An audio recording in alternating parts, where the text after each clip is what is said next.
You are listening to ESL Talk, a podcast made for English teachers by English teachers.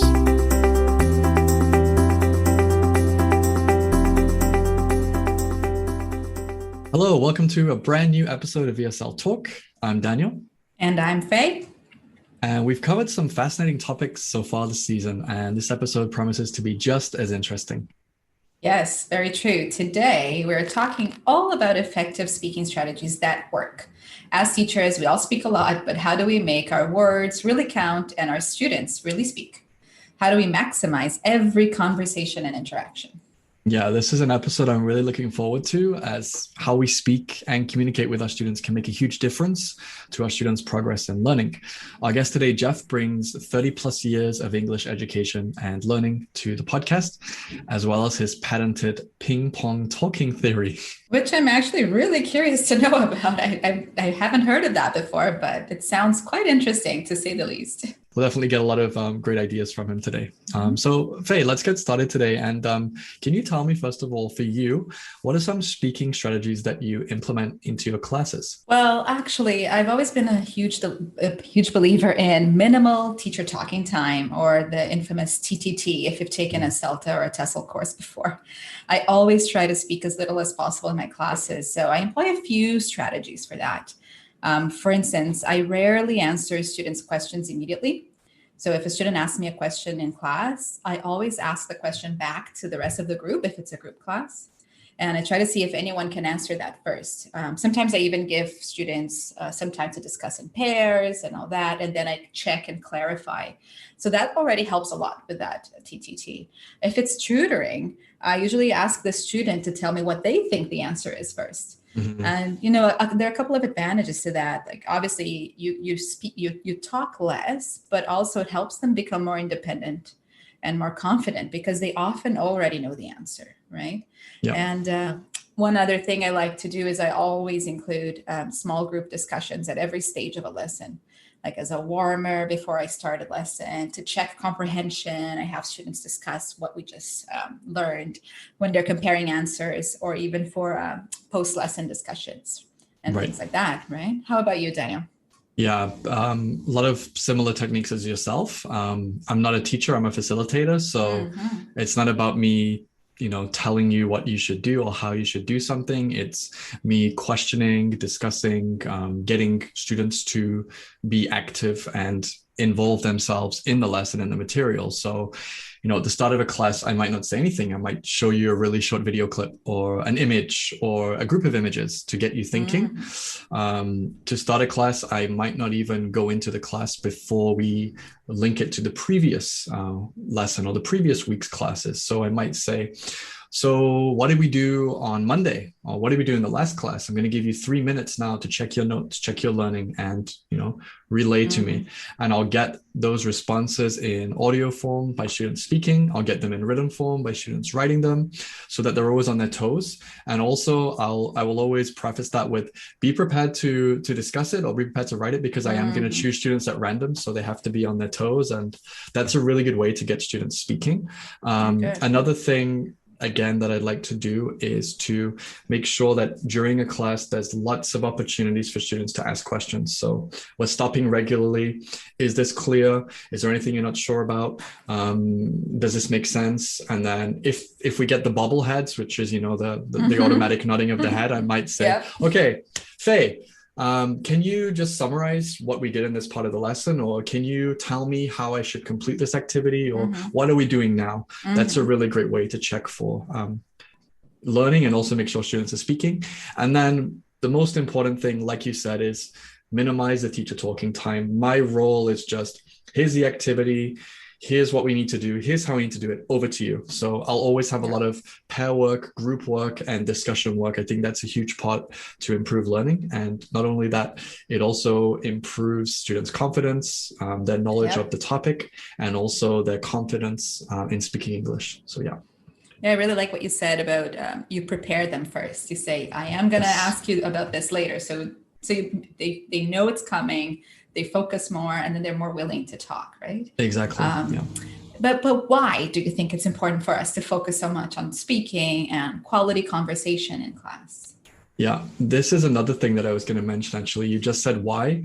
I always teach students right at the beginning, learn the W questions, because if you know the W questions, you can navigate any conversation, any text, or any piece of writing.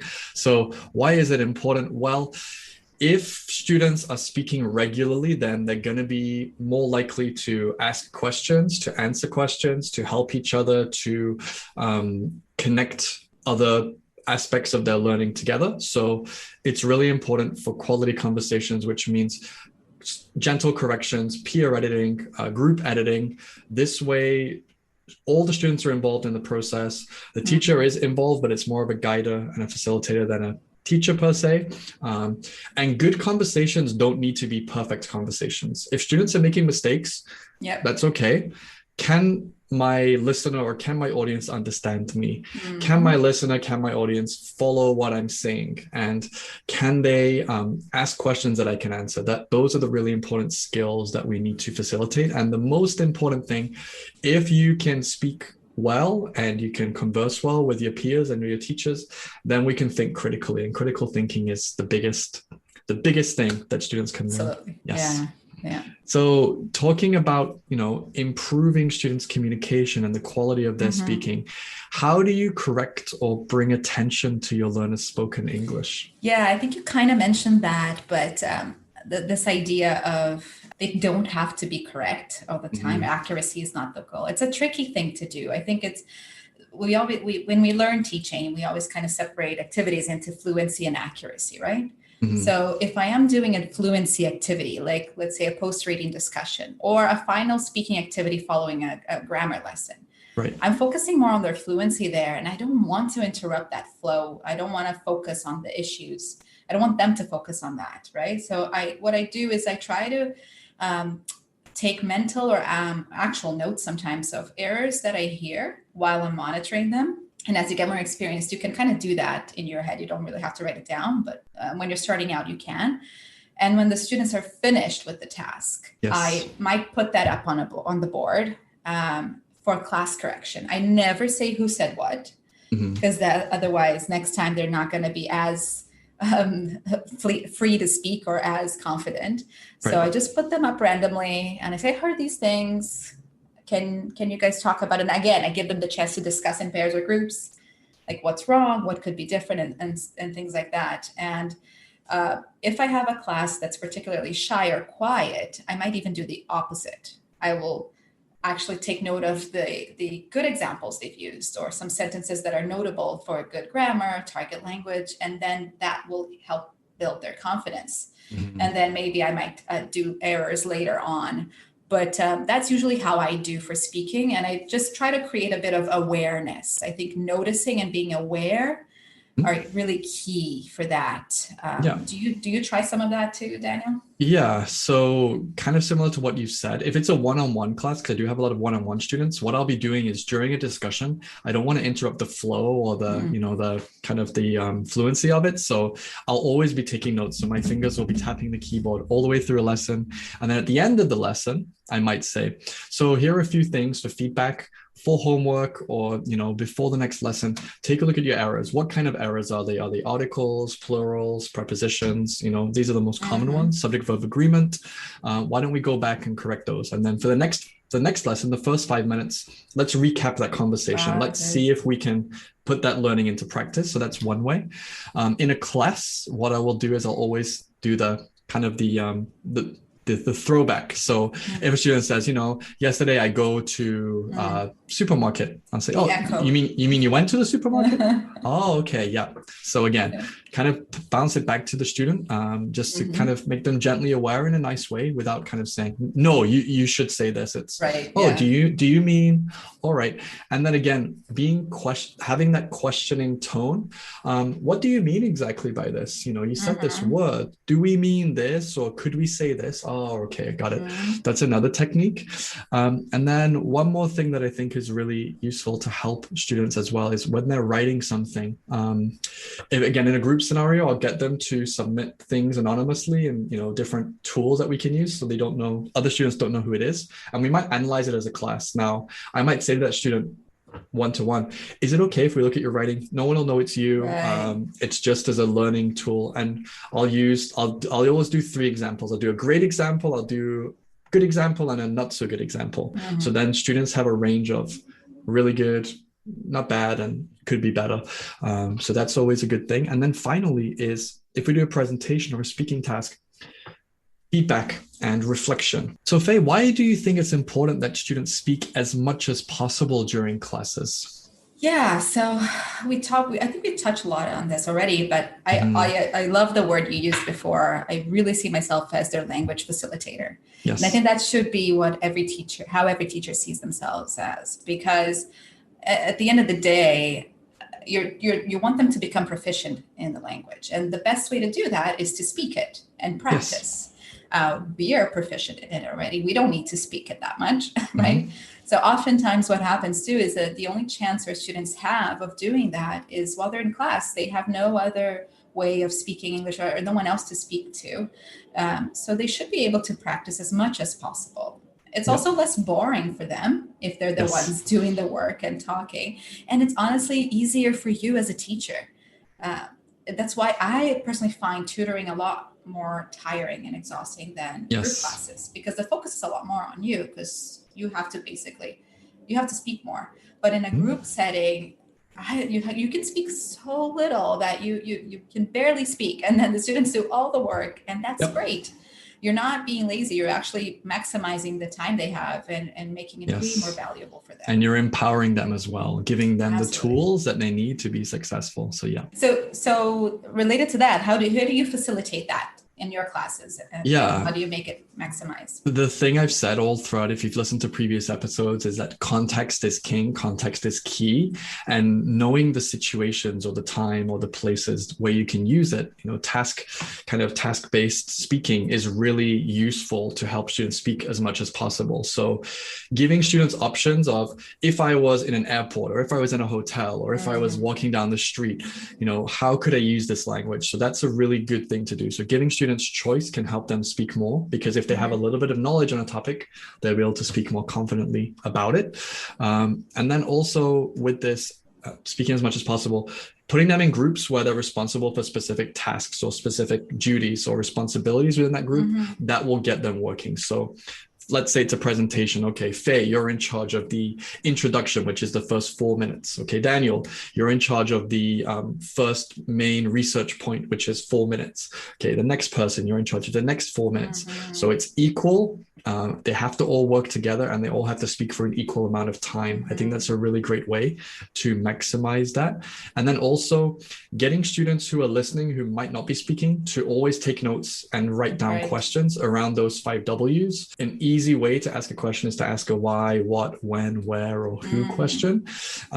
Easy way to build and connect those ideas, connect the ideas of others, and build understanding as well. So I think those are some things improve their critical thinking, which is what you said before, right? Yes, exactly.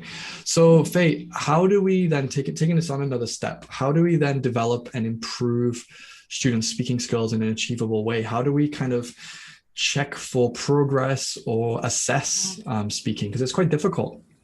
It is, and I kind of touched on this already, but I do think we need to create that awareness, the self-awareness, so that they can notice the progress too.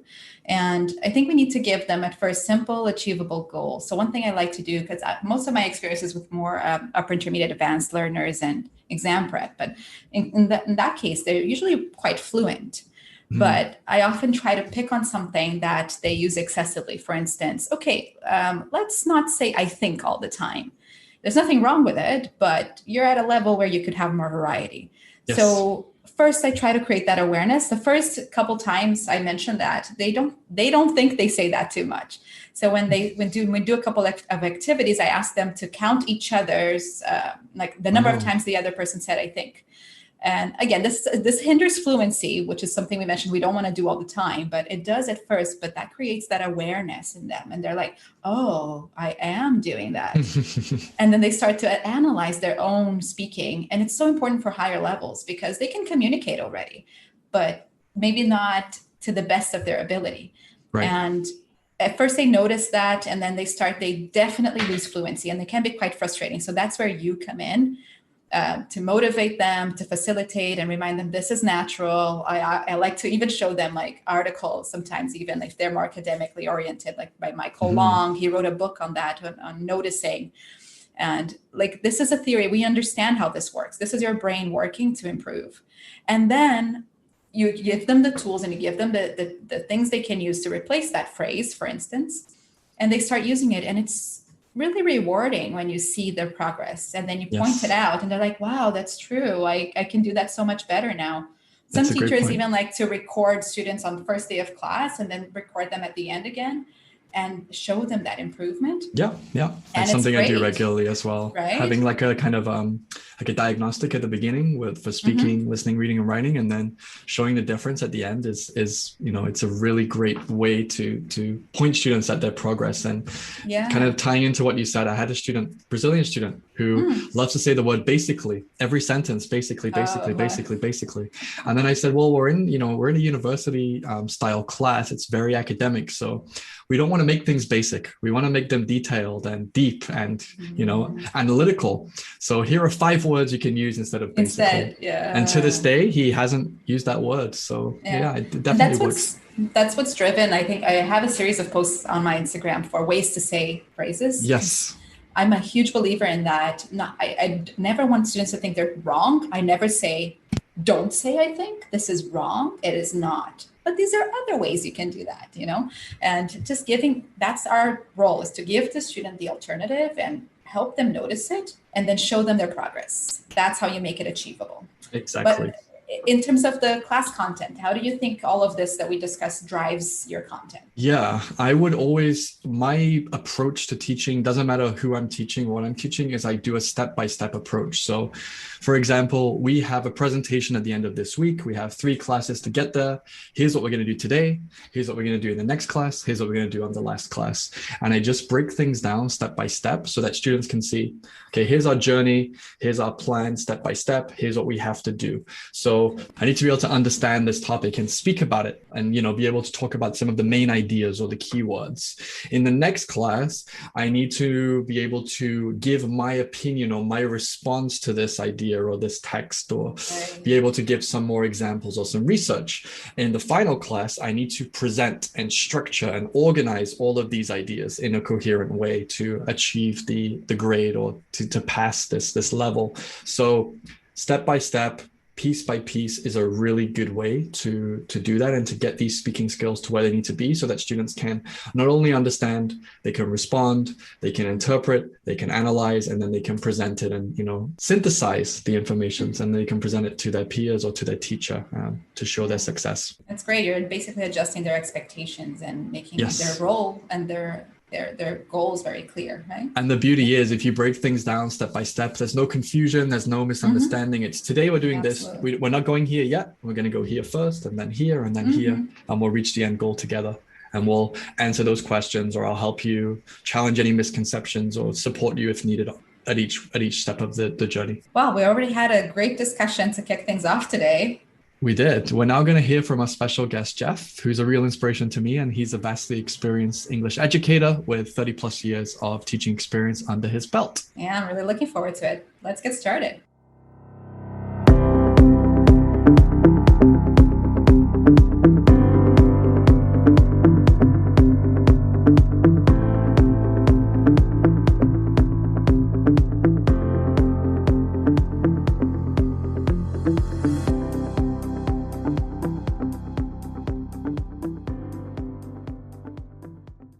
Welcome to the podcast, Jeff. We're honored to have you here with us today. Could you start by telling us briefly about your extensive teaching experience to date? Well, I have nearly 30 years teaching multiple levels and groups of students in both secondary, post-secondary, and I should add community education as well. So lots of experience working with a vast majority of students. And what are some ways you like to engage your students during your English classes? Faye, great question. I find that it's real important for me to know who my students are, to know their background, to find those things that they're involved with, just so I have a topic where they can engage in talking to me about something that they know a lot about. So oftentimes I find myself asking of them about maybe their homeland, their family members, their social activities, those kinds of things. Another thing I use to help students get engaged in talking in English in class, and oftentimes I use English as the global language because it connects us all together throughout the globe, is obvious the parents share. Sometimes I call it turn and tell your neighbor. I'm talking about something and I say, okay, talk to your neighbor with that. And I think it's important specifically for the overall dynamics of the class is that each member of the pair has an equal amount of time to talk. So oftentimes I find myself kind of being like the referee. Okay, student A will have 2 minutes and maybe I'll blow a whistle or say, okay, now it's time for student B. So I'm aware of that 2 minutes because I don't want one student to dominate the conversation.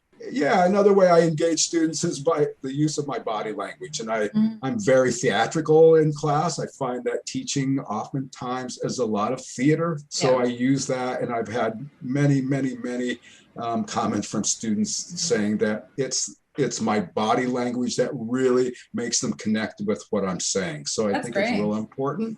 Yeah. And then, common phrases, common words, or I should say repetitious words and phrases that I use all the time, to help students engage in conversation is I always give them the positive strokes like awesome and fantastic. And students will oftentimes by the week, further into the term, they'll often say those words, that I'm using all the time. So they kind of mock me a little bit, but they know that I'm really positive. And then, for example, like in class in a particular resource that we use, it has a blue box that has grammar in it. So I say, okay, now read the blue box and turn and tell your neighbor what it's all about. So that blue box thing is a kind of a stamp in their memory. That blue box means grammar. So, I use these kind of hooks, if you will, to get students to start talking. Yeah, and we have lots of great tools.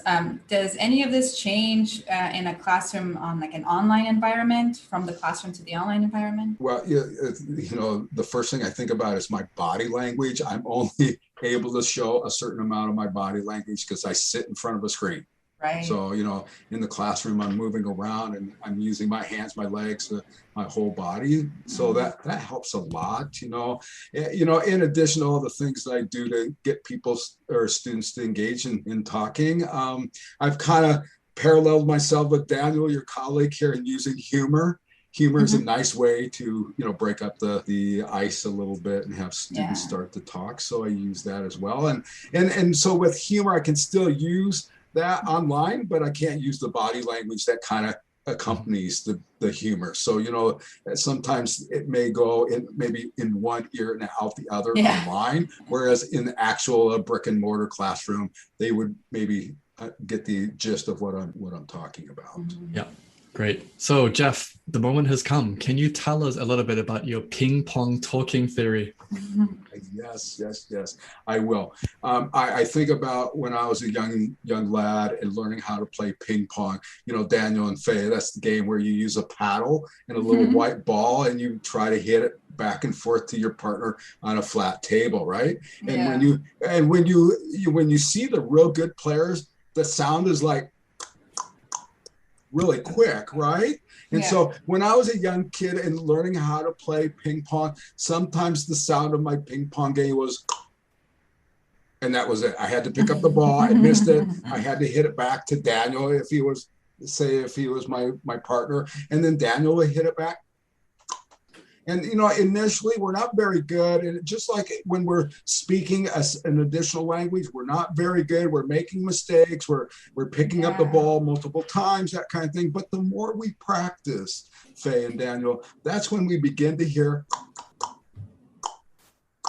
So in other words, I'm able to, because I practice, I'm able to send my message to you, Faye, and you're able to understand, and you know how to kind of formulate your grammar and your response, and you hit it back to me. And sure enough, when we're beginning to play ping pong with the global language, we're oftentimes making mistakes, and it's slow and it's tedious and it's, you know, it's enduring.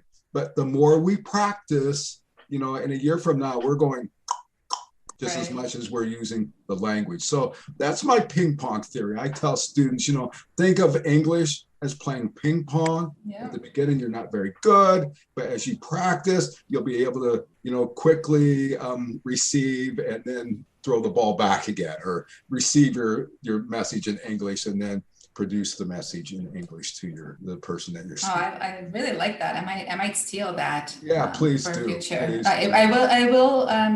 I will cite my sources, and I will make sure that you get credit. Yeah. You know, I think it's equally important too when we first begin to play a game like ping pong, or we're first talking the global language of English, is to make sure that we never give up.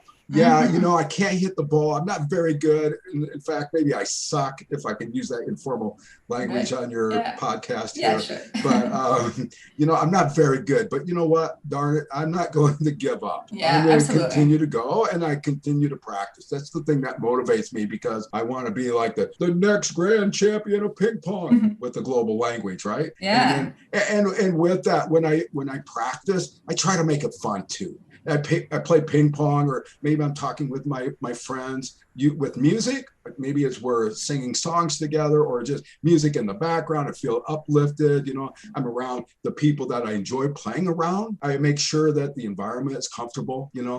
So and the thing that I constantly remind myself, whether it's ping pong with the ball or ping pong with the global language, is that I'm just practicing and playing. That's all I'm doing. That's great. Now, what are some strategies that newer teachers can start implementing in their classes right away, you think, to help their students get speaking more? Yeah, let's do this. Seize the moment. I think we've all heard that before. So what I say is, when those students first come into your classroom and they're hungry to talk, and they're hungry to play ping pong with you. So you really have to be the initiator and throw the ball to them. So right at the beginning, begin that dialogue with them. And then as more students come into the classroom, then you can kind of foster that off to incorporating more students in the conversation. And then you can kind of maybe foster that off into having them take it all over by themselves, and you can kind of eliminate yourself from the whole conversation. That's one thing I think about, is seize the moment, looking for those students who, for every opportunity that I can talk with. I think with this idea is to create the environment, and to create the environment so it's safe. Make it comfortable to make mistakes. You know, I often will make a mistake, or maybe I'll laugh at myself and I'll say, oh, look at this, I've made a mistake. But you know what? I'm just practicing. And I make this comment that I've been practicing for about, let's see, I won't give my age away, for about 54 years. That's how 55 years I've been, or maybe even longer. I've been practicing for a long time, and I'm still not perfect, Faye and Daniel, you know, so I want to, you know, keep that safe environment. And then another thing that teachers can do, I think, is when they hear those errors that students are making, is take that indirect approach in correcting their grammar.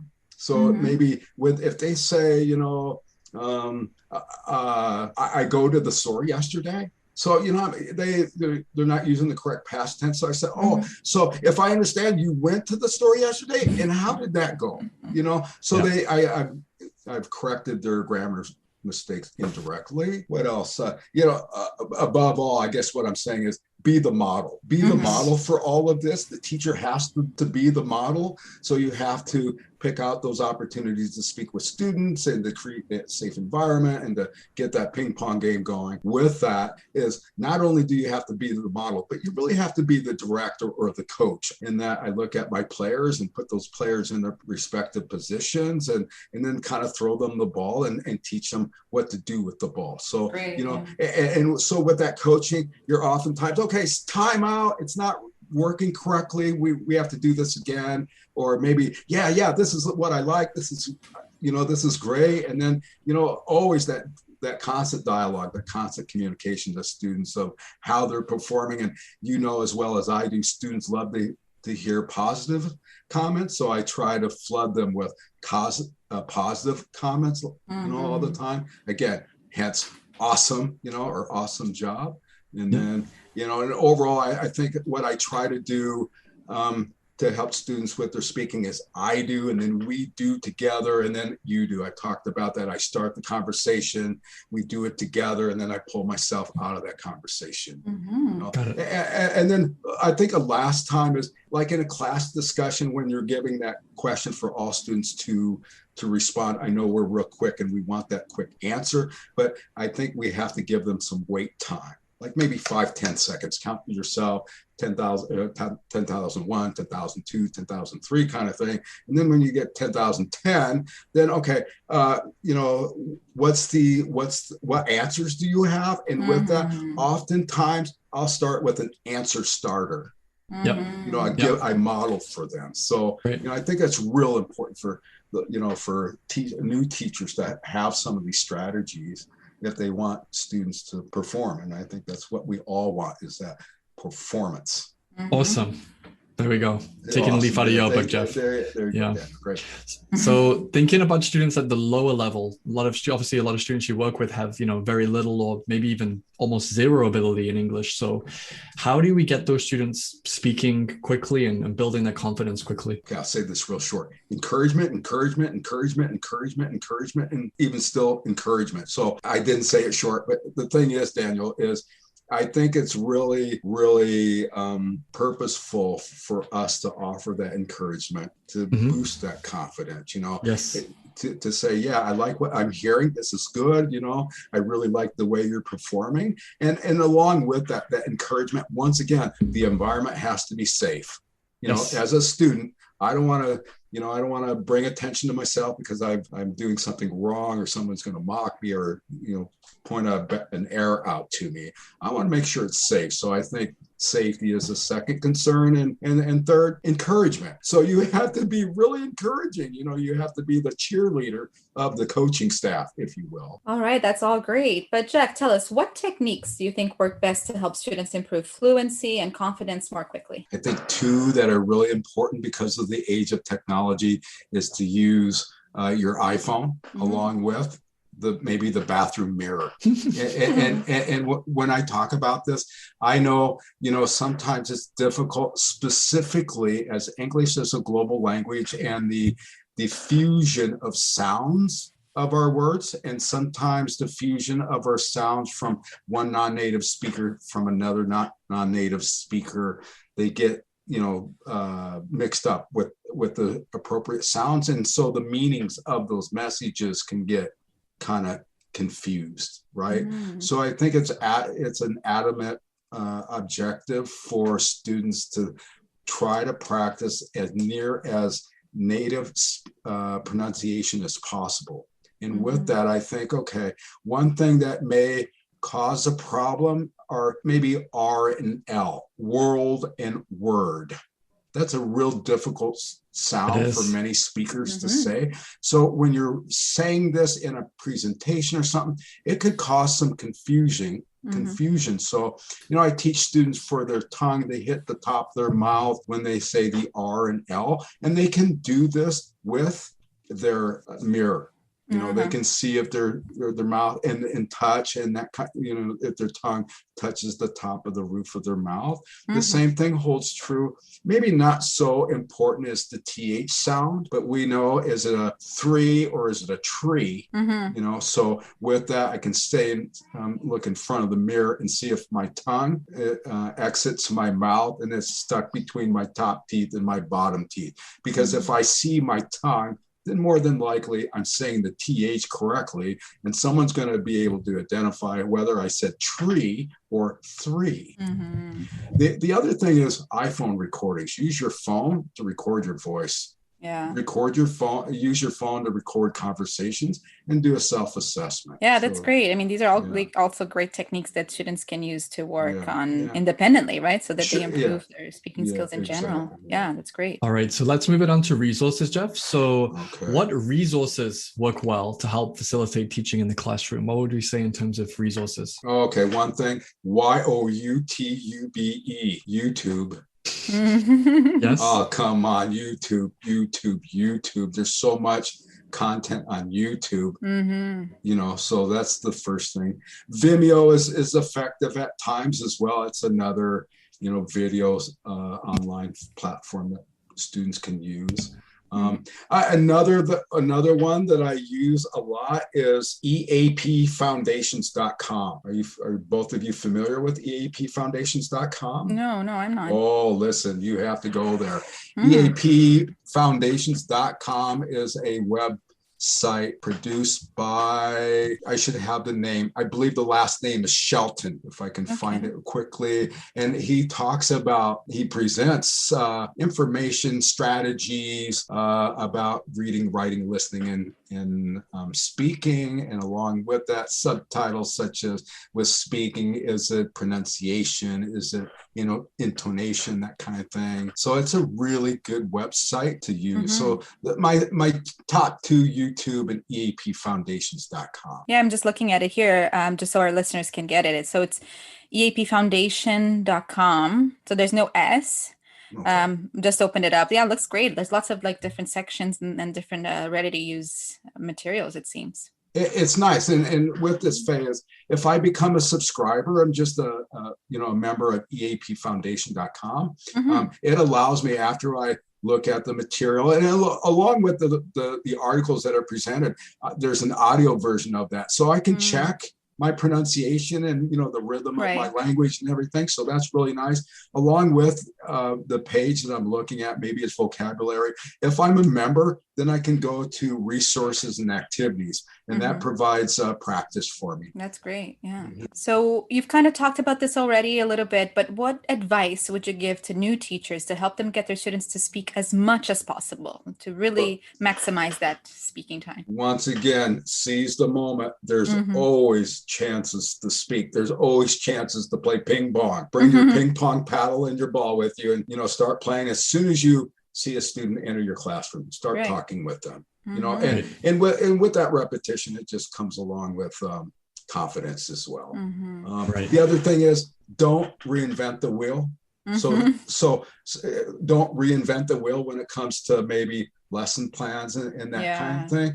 Steal as much as possible. And I've been stealing for nearly 3 decades. I have a big collection of treasure troves. Yeah. Exactly. Like we say, Jeff, when you borrow from one person, it's stealing, but if you borrow from many people, it's research. That's right. And then the last thing is, at the end of the day, give yourself some time to be a reflective teacher. Or recount in your mind, what happened through the day, from the beginning and the middle and the end, and what are the things that worked well and what are the things that didn't work so well. That's great. Yeah, and I believe our listeners probably are naturally good at that. I mean, if they're listening to our podcast, it's because they probably want to become better teachers, right? And want to think about their own teaching, and hopefully this can help them achieve that more easily. Yes. Right. So just one final question for today then, Jeff. So what is one thing you wish you knew before you started your teaching journey? And what's one message you'd like to share with our audience today? What's one thing that that's a loaded question, Daniel. I've been doing this for such a long time. I think of so many possible answers. And if I were to just choose one, your time is limited. Don't try to, I think one thing that I've learned is do as much as you can for a specific amount of time and then leave it alone. At the end of the day, leave the classroom and come home and enjoy your home life. Don't bring schoolwork home. So what I've tried to do throughout my career is to be real disciplined on, give it my 110% effort from 8 to 5 Monday through Friday, but from 5 until 9 that evening time, I give my 100% effort for the person whom I am, who I who likes to play sports or watch baseball on television. So I think that's really a good thing to learn, to be disciplined with your time. It was just wonderful to hear from a teacher with so much passion and enthusiasm and all of your experience. I think our listeners can definitely learn a lot from that. Yeah, no problem. The final message is just don't give up. Great. It's a long journey. Teaching is a long journey. Don't give up. Try to do your best. Great. Thank you so much for joining us today, Jeff. No problem. So we have now reached the end of another episode, and a great one that was. And as always, remember to subscribe to receive the latest episodes each Wednesday. You can follow us on Instagram at ESL Talk Podcast, or you can send us an email to esltalkpodcast@gmail.com. Yeah, feel free to reach out if you'd like to share your passion and expertise in a future episode of the podcast. We're regularly getting emails from you guys, which is awesome. So please keep those coming. And don't forget to tune in next Wednesday for another brand new episode. Thanks again for listening. Bye-bye. Thank you for listening. Don't forget to subscribe for new episodes and to follow us on Instagram and Facebook for even more ESL teaching content.